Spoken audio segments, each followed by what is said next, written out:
Good afternoon and welcome. You're catching me live in the Suzlon studio of ET Now, and you're watching Market Fatafat, a show where we take you through a roundup of all the stocks that have been buzzing today. I'm Nupur, and let's begin with a look at how the primary markets are doing. And in fact, Sunshine Pictures has listed in the primary markets. It's debuted at a premium of 10%, so a goodish sort of a listing. And Sunshine Pictures, of course, the shares listed at 395 rupees on the NSE. And the company, of course, is hoping to use the proceeds from this IPO to fund its working capital. Joining us on the broadcast is Mr. Vipul Shah. He's the CMD of Sunshine Pictures. Mr. Shah, good afternoon, and thank you very much for joining us.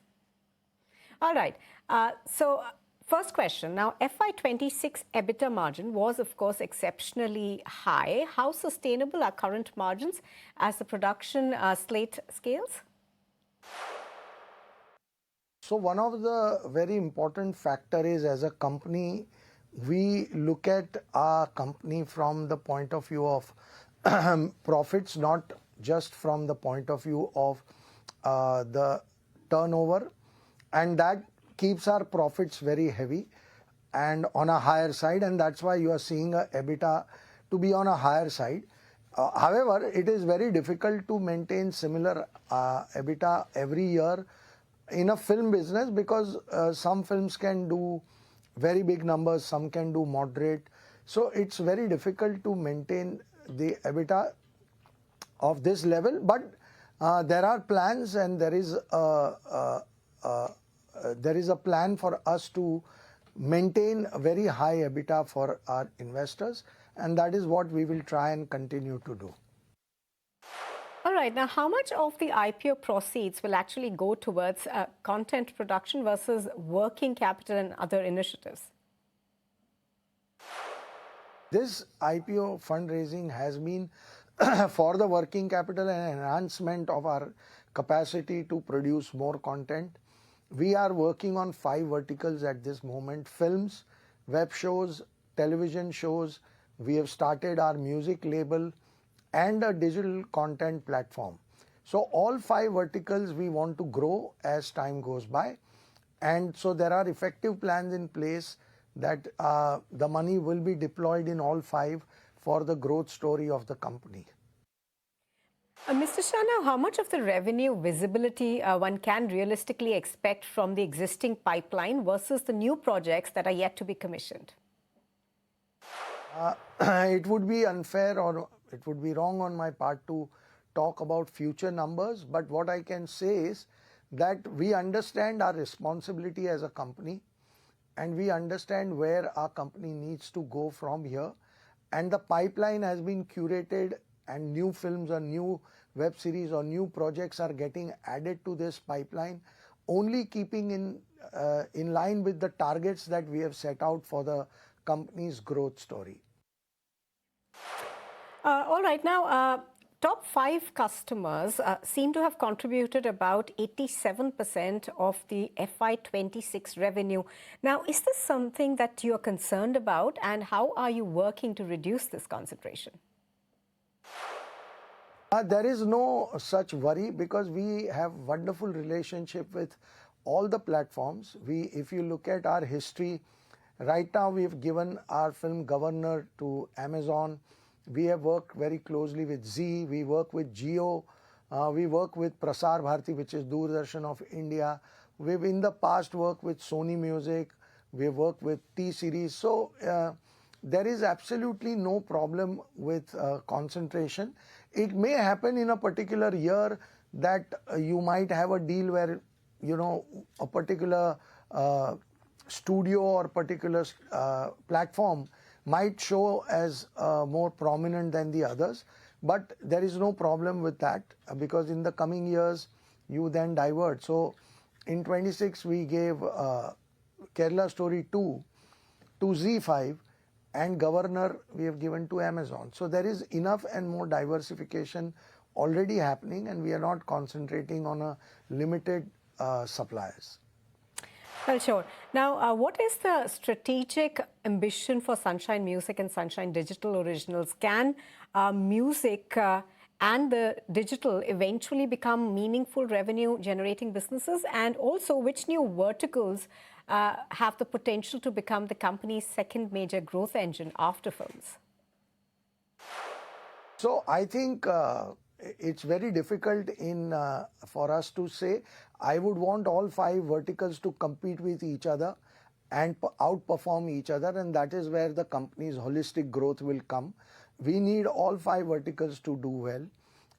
But music and digital content, they both have immense potential to be a great revenue generator and the engine of growth story.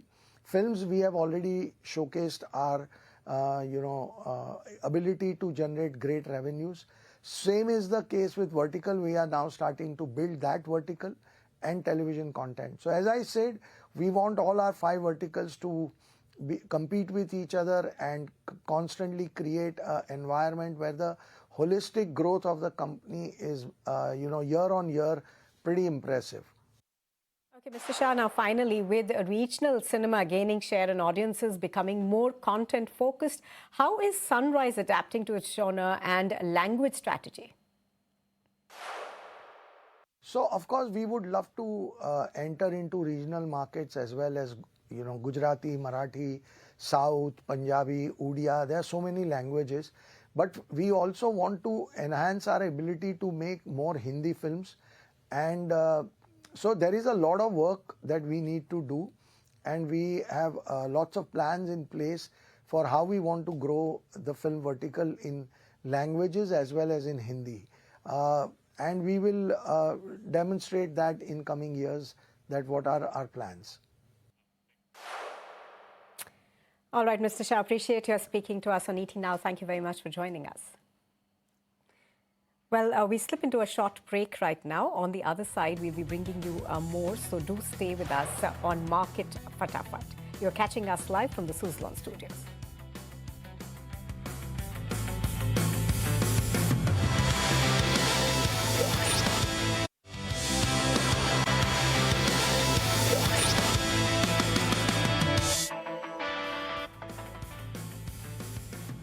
Welcome back, and thank you very much for staying with us on ET Now. You're watching Market Fatafat.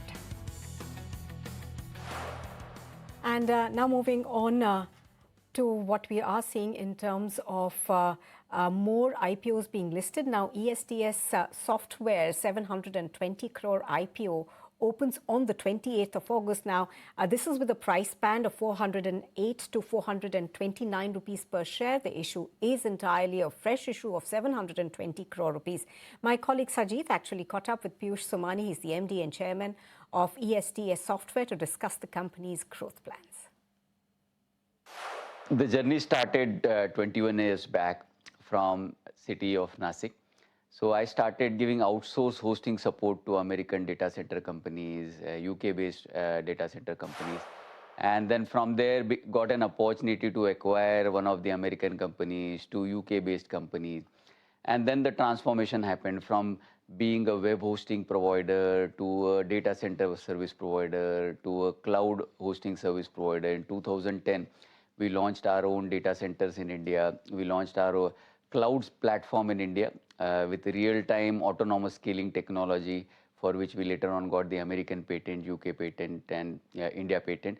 So from there, it just kept on evolving for us. We were the first one to bring artificial intelligence in cloud. And then after that, opening multiple data centers and now becoming a neo cloud provider where we are also offering large-scale GPU clusters to our customers.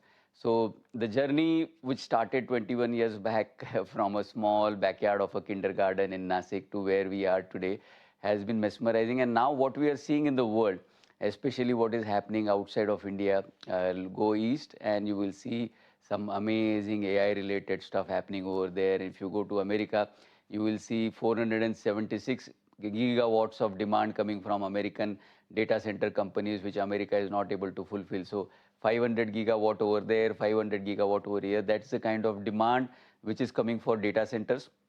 And the reason is artificial intelligence. So the amount of GPUs that are being deployed over there, and every month the GPU prices are going up, the RAM prices are going up. We are part of the ecosystem. We are seeing partners around us, how the business is shaping up. So the exciting times ahead for us. You spoke about GPUs. That's a central for any data centers. What is the kind of sourcing agreement that you have for GPUs? Because to set up data centers, you need GPUs, and you also provide GPU as a service. Uh,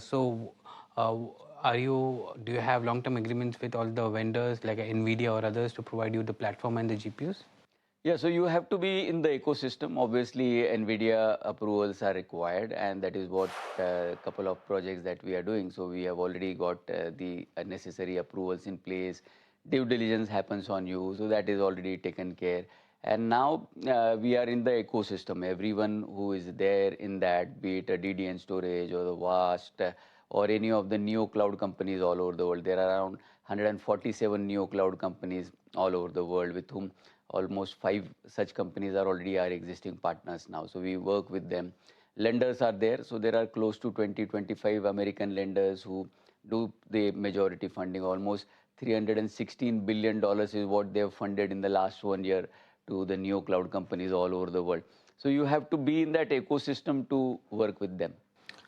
Give us unit metrics for a data center like you're setting up the infrastructure, but you're also providing GPU as a service and software solutions. So how's the investment? Is it capital intensive in that sense, or does it get bankrolled or backrolled by your clients?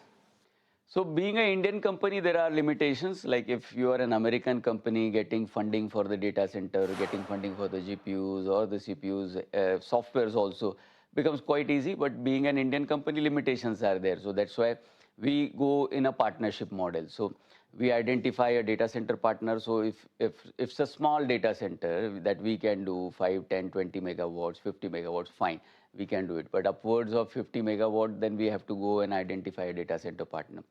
They will have their rates. Like in India, the data center rates can be like $75,000 per month per megawatt. Outside India, everyone is charging today upwards of $150,000 per megawatt per month. So that are the those are, and the power is also twice expensive outside of India.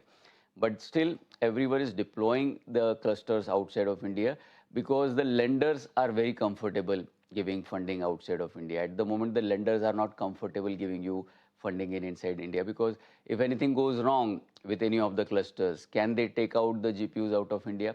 Can they take out their assets out of India? So no, that is not a possibility because of the FEMA regulation and the RBI compliances and the customs and everything.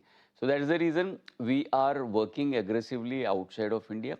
In India, you can work with a limited set of customers only, and where the lenders are not actively participating with like 60 or 65% of debt. If you are able to get an equity funding and then do the setup in India, then and then only it is currently working out. So when you tie up with the client, they come and do an equity funding for you, or how is it? It's your initial capital and they do the lending for you?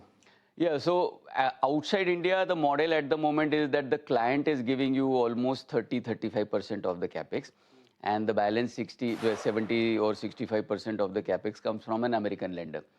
And that is how everyone is scaling up at the moment. If you will see the growth of Sharon AI in Australia or Nscale in UK, CoreWeave, Nebius, Lambda, everyone.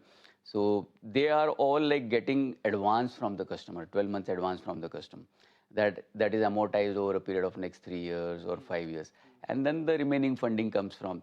But in India, the lenders are not available at the moment for this emerging business model. At the moment, we are going with the traditional models where we are funding a highly depreciating asset like a car or so entire capital comes from you basically. Yeah, correct. So at the moment, equity capital has to be. If you are doing in India, you have to bring your own equity capital. Outside India, where we are doing up in places like Australia or in Europe, there we are getting lenders to fund. So Well, all right. So the ESDS software is to launch its IPO on the 28th of August. Moving on.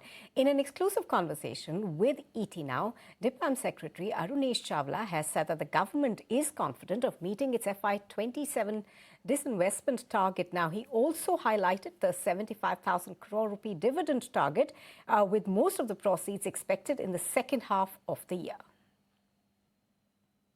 Team DIPAM now has its own market research unit, its own operation room.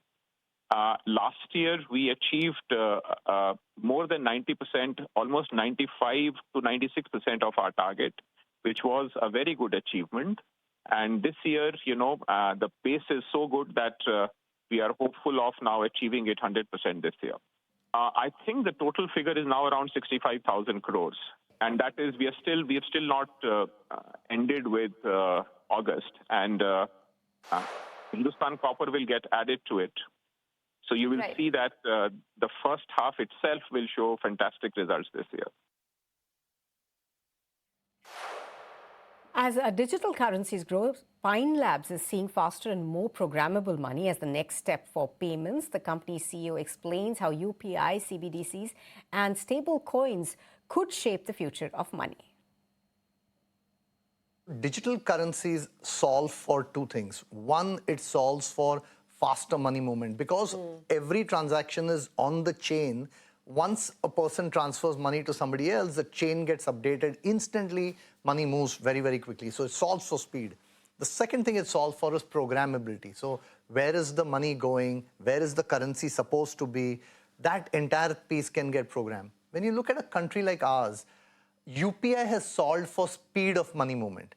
However, programmability, we have still some work to do.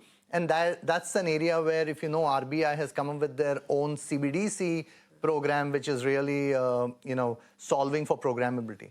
Around the world, stable coins are solving for both speed as well as, making money programmable. And that is being adopted. Now, the question here is, will there be a single currency stable coin like the US dollar or a euro-based or a renminbi-based? I think that's something that will evolve.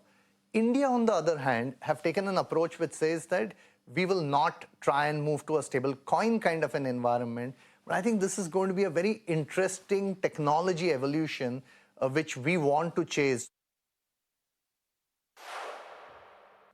Well, that's all we have time for right now on Market Fatafat. Thank you very much for joining us on ET Now. But do stay with us as we bring you more on the other side.